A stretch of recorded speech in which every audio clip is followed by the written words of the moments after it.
to Conversations for the Animals. I am Lisa Tynan with Houston Pet Set, and I am joined for our fourth and final installment of our webinar series by Laura Pennino, who is founder and CEO of Pennino and Partners, a fabulous local marketing and PR firm who we are lucky enough to have on today. So today is the final installment of our kind of web series of informative webinar podcasts, helping rescues and really any nonprofit kind of with media and public relations. And so far, we've had 3 really great conversations. And today, we're going to talk about the media. We're going to talk about being media ready and doing interviews and training, helping train our rescue partners for putting their best foot forward, their best face forward, so that they can promote the great work that they're doing. So thank you for joining me again, Laura. It is wonderful Happy to to have be here. you. And if For the animals. For the animals. Whoop, whoop. If anyone hasn't tuned in to our previous episodes of this series, give us just a quick overview of Pennino and Partners and you and how you got involved in this world. Sure. So many decades ago, before I was ever a thought, my dad started rescuing racehorses off the track that nobody else wanted, and he was criticized for doing that because all these horses were destined for the glue factory. Now it's more popular to rescue horses off the track. But I came from a family that rescued everything: owls, ducks, chickens, hermit crabs, the whole thing. I love that. So I grew up with this love and compassion for animals, and I originally wanted to be a veterinarian, but economics played a role in that, so I didn't pursue a veterinary medicine degree. But I went on the other side of my love, which is writing, and that was journalism. And so I went to LSU, graduated from LSU, and started in the PR world in my mid-20s. And so after being with a big agency called Edelman PR, it's the largest of the large, I decided that I might need to start something on my own. And my PR firm, Pennino and Partners, we do work with clients and media all over the world. We are based in the Galveston, Houston area. And what is cool about our business is we are pet friendly. And as we speak, there are animals surrounding me. So they are with us today. That's as it should be. I'm so jealous I don't have mine right now. So obviously you have a long and established history working in and with the media. So, 2023 versus when you started, how has the media landscape changed? I mean, I have a feeling a lot of it is that 24-hour news cycle we're part of. Yeah, that is a lot of it. What's interesting is, the tools available, right? There are so many tools available, and yet the human factor is the same. And sometimes people forget that there is a human factor in working with the media. People might wonder why, you might turn on a local TV newscast and you hear the same thing repeat in the next half hour, in the next hour, and the next hour. And a lot of people will say, well, why is that happening? There's so much news to report. Why are things repeating and repeating and repeating? Well, there's a cost to do news, and there's a cost for content. So whether it's online, whether it's radio, TV, print, there's a cost to all that, because there's the human component of it, and then there's the technology, there's the software, there's all that. So that part is a bit different. There always was, right? There always was a human component, and there always was technology. Only now there's a lot of pressure on media for cost containment. Okay. And there's a pressure on media for talent retention. So you've got a lot of factors that are causing media to be stretched and strained. So yeah. they need us, and we need them. And I will say I have seen, even in the short time span that I've been working in media relations, it used to be when a reporter showed up to do a story, they had potentially a producer with them, they had a cameraman, and then they had them. Now it's one person, and they show up, they set up their own camera, they have their own sound, they're doing everything for a lot of these remotes.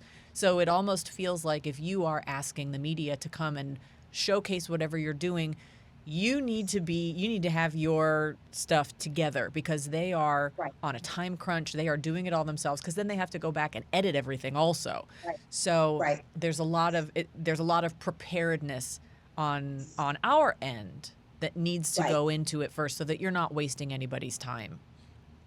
Well, and it also, the more prepared we as the sources are, whether we're an individual or we're a nonprofit organization or a corporation, the more prepared we are, the better it is for them to help us. Mm-hmm. Because if let's say with Houston Pet Set, where you have the transports, Mm-hmm. right? So to the extent that you can either have your own video guy showing up and Mm-hmm. packaging the news for you and packaging the video, and then you shoot that out to stations, TV stations all over. If you can, that's great. But if you can't have your own videographer, what do? So what you can do is take your cell phone and turn it horizontally and snap pictures, snap videos, just a few seconds, then snap a few pictures, put it in Dropbox, send it out. That really helps a lot. And Okay. every time there's a press release, one of the things that we're recommending to most of our clients is go ahead and add a Dropbox link right there in the press release. And then when you do that, it's a great tool for the media. It's already there. You've already got the pictures, you've got the video, you've got the captions, you've got the photo credits, and it makes it look like that reporter or that producer was at your event because you're making it so easy for them. And it also helps you control your narrative. You get to pick what footage they Right. show. Anyone who has ever done an interview ever knows that they aren't always going to select the thing you are most proud of saying on camera. In fact, sometimes Right. they take Right. things you wish you hadn't said. So this enables you to control the narrative. So you touched on, transport as one of our programs and services. Because there is a 24-hour news cycle and because people are the media, members of the media are so busy, what are the stories that we as advocates and rescues and shelters should be focusing on, should be pitching? What does media want to show? What story are they telling? So, often media will get criticized about only talking about the negative. Right. And yes, that does happen because you've got what's called breaking news, Mm-hmm. a crash, a house fire, a hurricane, a flood. Those are breaking news kinds of things.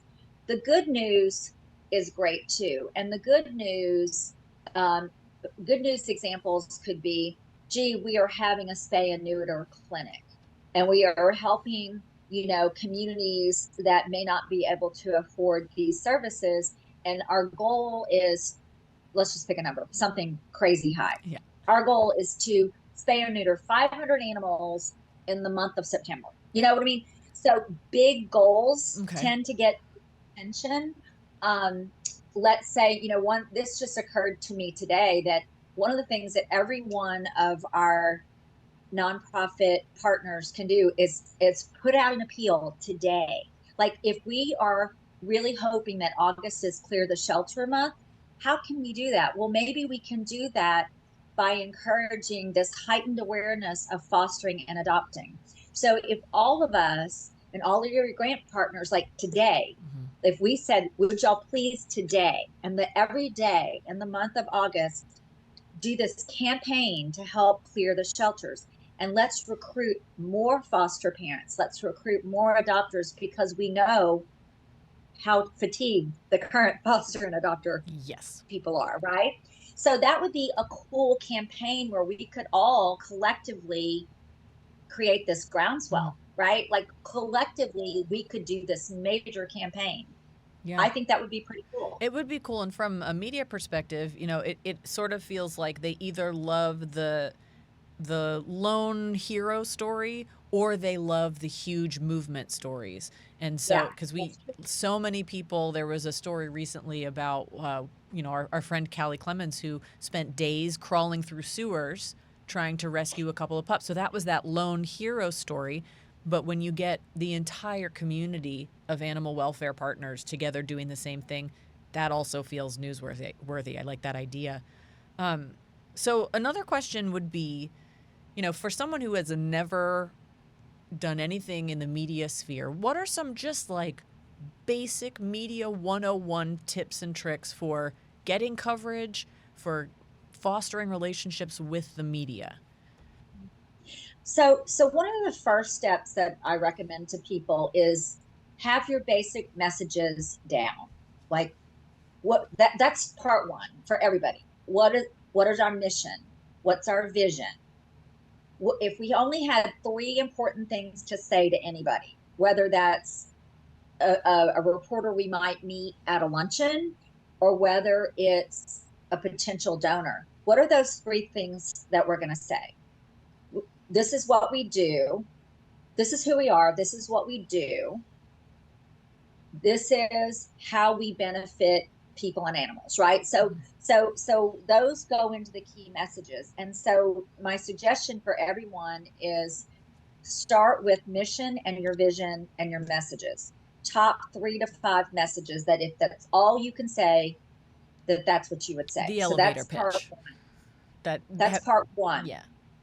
And then having that elevator pitch ready if you happen to be somewhere where there's a reporter and you have that opportunity wearing your logo to be on screen to take it. However, we've talked about this before. Not everybody from an organization can or should be on camera. So, who are the people in the organization that should be spokespeople?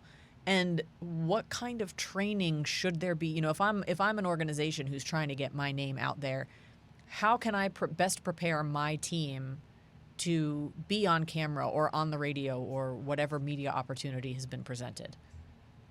So this is a really easy tip. One of the best things that anyone can do is start watching news. Start watching TV. Yeah, start watching TV newscasts because a lot of people don't do that, right? Mm-hmm. So let's say watch how a corporate executive answers questions, on the business shows like CNBC or MSNBC. Mm-hmm. Watch how a nonprofit leader answers questions on a community affairs show, right? Those are some easy ways to just get started. But the other way is to say, gee, to go part one, who, right? Who. So that should be a high level leader of the organization, either a president, a vice president, or the director of the board, the chair of the board. That high level person who is very knowledgeable. That's one layer of spokesperson. Another can be the marketing or media relations lead. So that's another potential spokesperson. And then depending on what the event is, it could be a volunteer. Who's your volunteer coordinator, or who's your community affairs coordinator? So depending on what is going on, right? It could be that it's 2 people teaming up to be the spokesperson. And then the other thing to prepare would be, if I'm going to go talk to CW39 or Fox 26 or the Houston Chronicle or the Buzz magazines, any one of those, whoever is the target for the interview, it's important to know about that publication or media outlet. So not to go in unaware. So know your audience. Know your medium. Your medium. So if it's CW39, go ahead and scan some of the past interviews. If it's Fox 26, do the same. If it's the Buzz magazine, go online, and look at the digital, or Valerie Sweeten with Hot on Houston Now, who's done a great job. We have so many wonderful supporters out there, but that's the thing, is do a little homework and understand what that medium is about. Yeah. And, as far as preparing people, and I think we've even talked about it in some of our previous conversations, practice truly makes perfect. And I think especially people from younger generations who are getting involved in the rescue world, we're so used to taking our phones and this is how we're communicating. We're holding our phones, we're talking to our friends.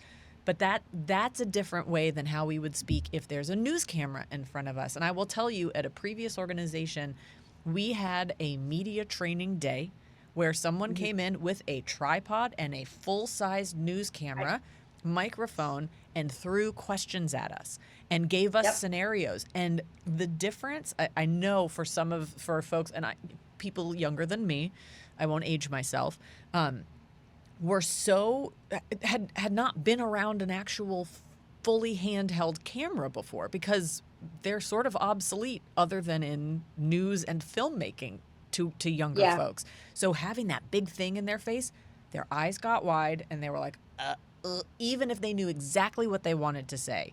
So having that kind of training feels silly. You know, you're talking to a camera that's not rolling or whatever the case may be, but putting yourself in a situation that you've never been in before and practicing in front of it can make it way less intimidating when the real thing is happening. It was so funny just to see people like looking at the camera like, man, that's big, because this is the camera that they're used to.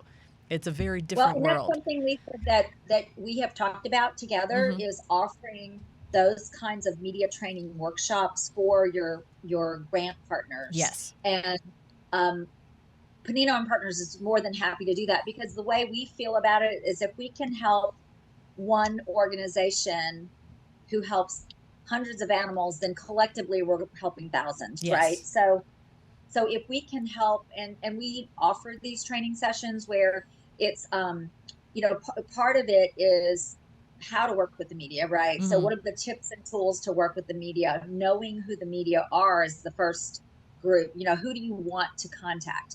And a lot of people will think, oh gosh, where do we start, right? But my suggestion is always start in your backyard. Start with the media closest to you. Start with even some of the community newsletters or Nextdoor, for example. Start local and then branch out from there. And then what can really be helpful is, asking yourself questions or putting together a list of questions that the FAQs. What are we likely to get asked anytime? And then that helps. And then we talked about this, I believe, in the crisis discussion, is do some scenario planning. So here are our messages. Here are our key messages if we're doing a transport. Here are our key messages if we're doing a foster and adoption volunteer recruitment drive. Here are messages for spay neuter clinics. Here's our message for, going and collecting animals, in the corridor of cruelty, right? So whatever those programs are, maybe that each rescue group stands for, or like in your case, you've got the gala coming up, right? So what are the messages for the gala? How much do we want to raise? Where will the money go? Who are the key supporters? Right. When will you distribute the funds? What's the fundraising goal, right? So that every major event also has its set of messages, and that makes it easier too.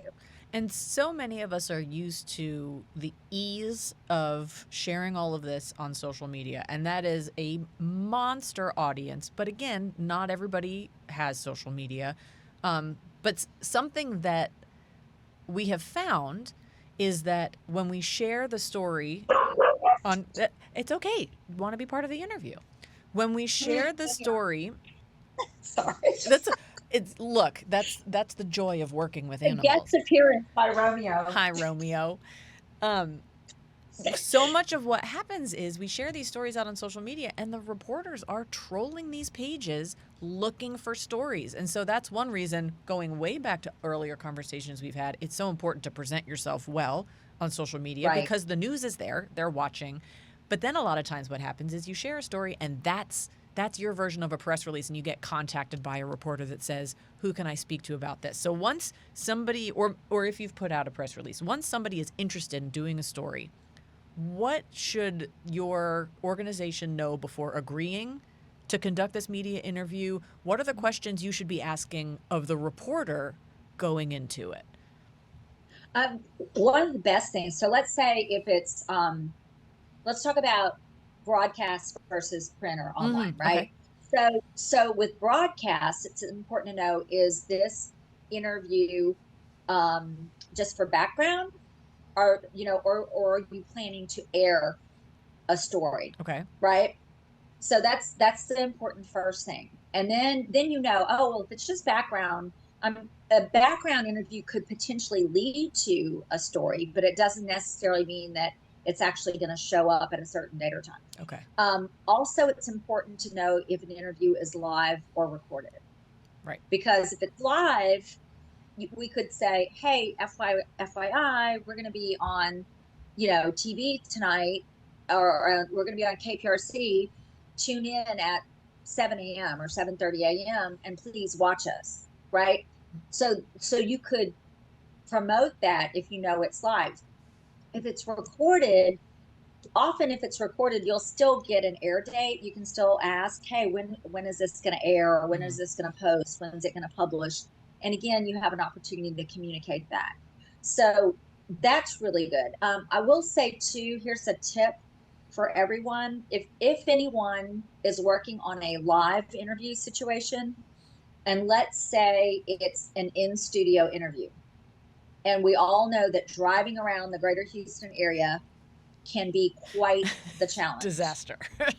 Especially when you have an exact time you have to be somewhere. Yes. So a few parts to that. Be sure you allow yourself a time cushion, because we all know about traffic delays, construction delays, all those kinds of things. But here's another tip. Make sure you get the cell phone number of the reporter or the producer, because if you get stuck and you have a live interview, you want to be able to call them in advance and say, hey, I am trying my best to get there, but I am stuck. And then that gives them the opportunity to move some other things around in their broadcast. Yeah. And in some cases, it may cause a cancellation if you have a problem. So my suggestion is always add extra time. I mean, you're better off if you even have to sit in the parking lot for a bit and make calls, right? Than to make yourself stressed out about getting there. The other thing that's important to know is that even if there is a scheduled interview, and we all know how this goes, it can get bumped. And the reason it can get bumped is because of breaking news or something else that happened. On the print side, print is often a lot easier in the sense that you can say, do you want to send me some questions in advance? If so, I can maybe email you those answers. Or, do you want me only to answer these questions for you? So I think, you can also, you might have a little bit more leeway in print than you do in broadcast. Yes, absolutely.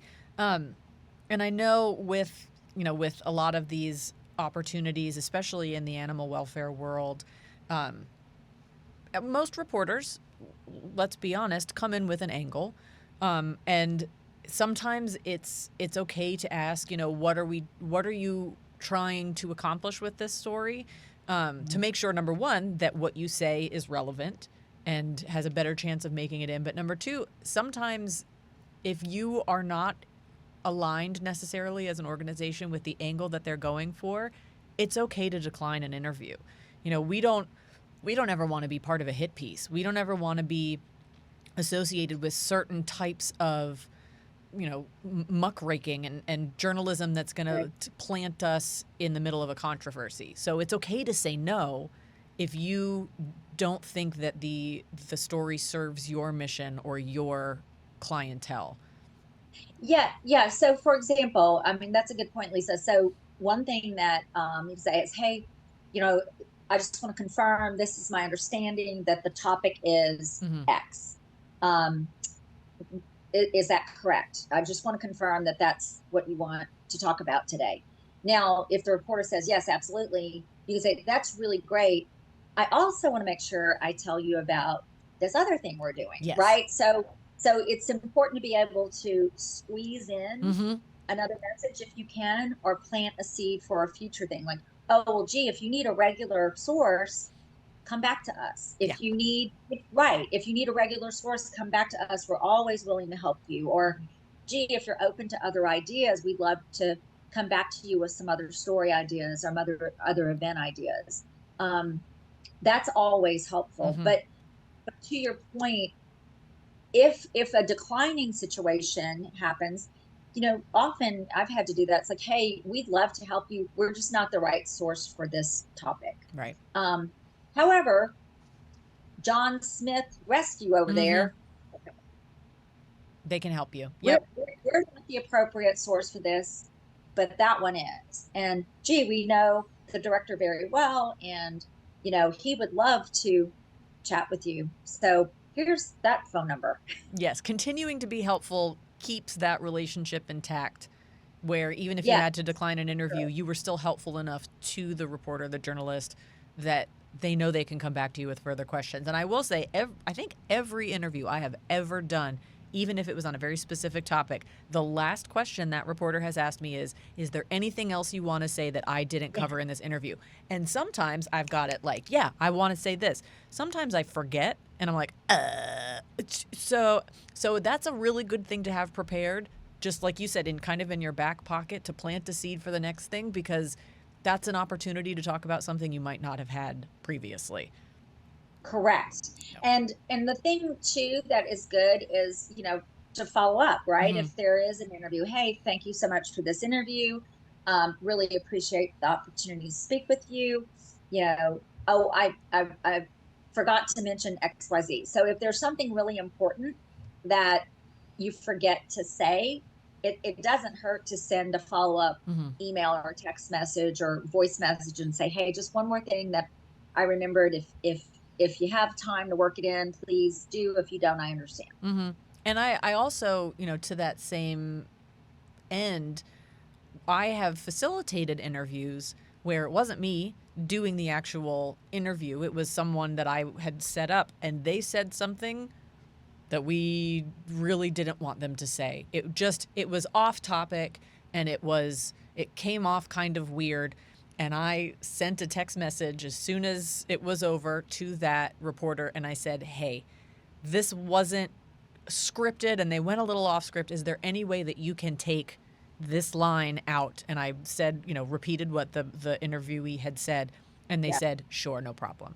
They don't, 99% of the time, they're not out for a gotcha moment. They are willing to work with you to make sure that their story works, but also that you are represented in your best light. And it was a moment of panic, but I reached out to them, and they were totally gracious about it and said, absolutely. And they cut that line out, and the interview was perfect, and I could go on about my day and not have to worry about my job. Because there's always that. Yeah, imagine. Yeah. Imagine that. Yeah. So once that interview has come out, other than following up and thanking, and, if there's anything that needs additional information, what else should we do once the media interview is over? What are, obviously you want to share on your social media, maybe send an email out to your networks with the video. What can we do to make sure that interview has the greatest impact? Well, and it's also nice to tag, that reporter. Yes. Or tag that media outlet. And, Freddie Cruz with his podcast, Freddie is always so gracious with his time, and he loves the animals. So he's wonderful. And, to give shout outs to people who are always willing to help us. So that's really good.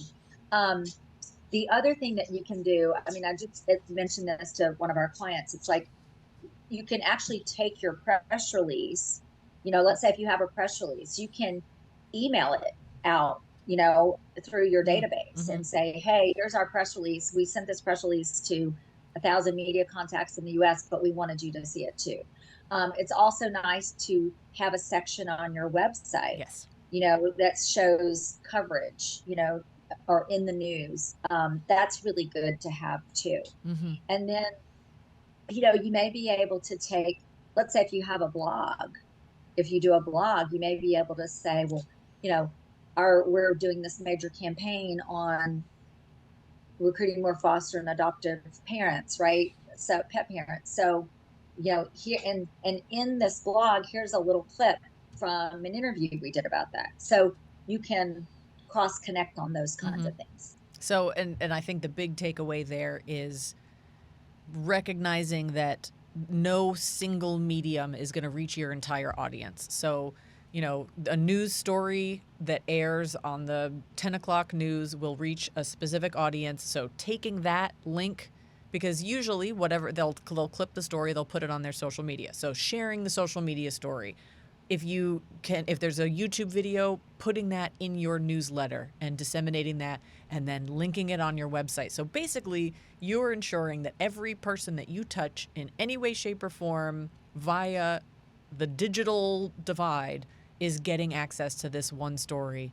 So your whole audience knows the good work that you're doing without, one story can reach all those people. Well, and one tip too that is helpful. So let's just pick 10 media outlets that an organization cares about. My suggestion would be start liking and following that particular group of media. Sign up for their e-news, right? Sign up for their daily updates, log on to their apps. So if that's, we have this giant media database, as you know, Lisa, where we can do keyword searches. And if any of the rescue groups need help with that, they can call us and they can say, hey, we are trying to find XYZ reporter in whatever location, right? Or we're looking for, people in the news who are talking about animal abuse and neglect. We can actually do those kinds of searches and find out who's covering that. Yeah. So that's really important to really watch who is out there. You can set up Google alerts, right? Yes. To help monitor these stories, and so that we know who these reporters are and who these producers. And we know from experience that sending out a mass media alert or a press release will sometimes strike a chord and hit people we didn't think that we were necessarily going to hit, but oftentimes for the best and most, guaranteed, as much as it can be guaranteed, coverage, reaching out to your friends in the media who have consistently shown up and covered you in the past. Everybody knows those few reporters here in Houston who are unbelievably plugged into the animal welfare scene. The Randy Wallace, Zach Lashway, Lisa Hernandez, these people who are passionate about it themselves. If you have a story that you need help with, sometimes making that personal reach out, even on social media, is more effective than blasting that press release.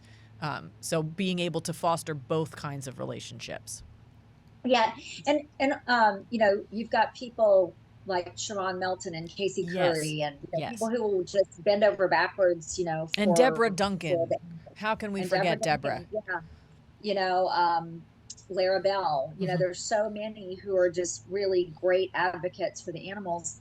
But there's always more, right? There's always more. And so what is good to do is just start paying attention. Like I said, start paying attention. Who is out there, with their dog in their picture, with their media photo, right? I know Houston Pet Talk magazine does an annual media issue. Yes. People in the media. So Michelle Mantor does that. And my suggestion is don't be afraid, don't be afraid to build a new relationship. So one of the things that I do with people I don't know, but I need to know, is I'm the friendly pest. Oh, gee, I'll call, I'll email, I'll do a LinkedIn connect request. I'll do a LinkedIn message. I mean, I'm not ridiculous, but there are limits. There are limits, but it's, if you really need to get to know somebody, there's also something, I believe it's free, that everyone could look at, and it's called Help a Reporter Out. It's called HARO. And every day HARO issues a list of topics, and it's anywhere in the country, and you can respond to these inquiries. And believe it or not, sometimes your response gets published. That a couple of weeks ago, I helped one of our clients, and it turned out that this person couldn't have been a better contact for us. And it was just something that came up in this Help a Reporter Out list of queries. So we responded. Turned out, we had no idea this reporter was in Austin. We had no idea. How convenient. I tracked her down.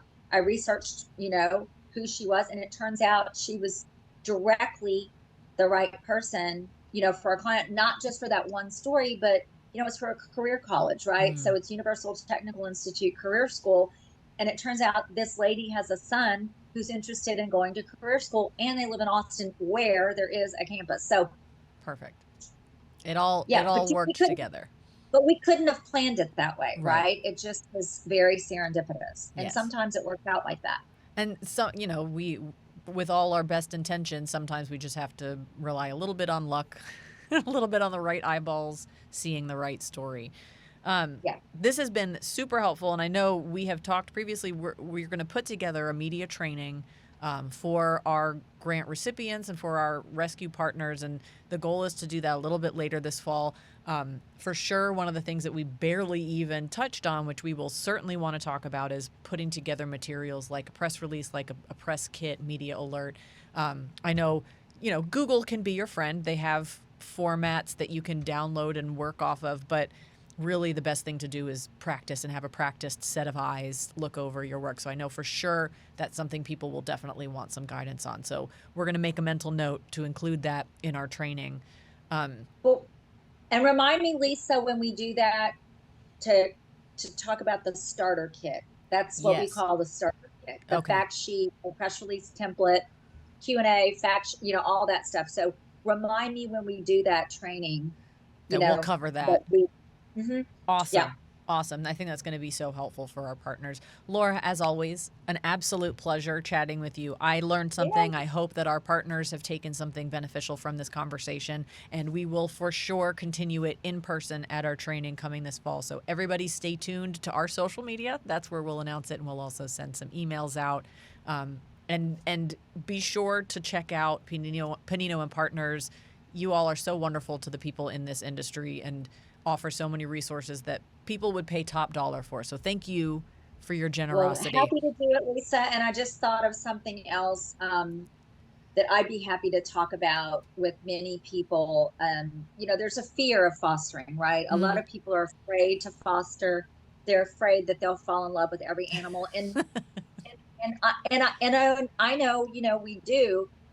But the way I help people to think about it is, every nurse doesn't take home every baby from the delivery room. Absolutely. And every teacher doesn't take home every child.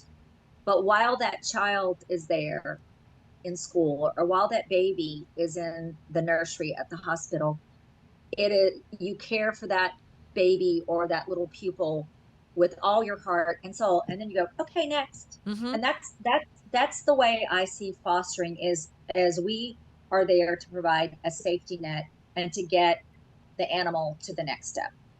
And I'd be happy to talk to people about that, because it is hard. But if we do it and have that heart of, hey, we're helping for a few hours or a few days or a few months, and then that animal moves forward, and then we have space to help more. Yeah. So happy to talk about it. Absolutely. And everybody who just heard that little way to phrase that's a really good way to recruit fosters. That was perfect. Thank you. So thank you again. This has been informative and helpful. And thank you for tuning in for Conversations for the Animals. This is Lisa Tynan, and we will see you next time.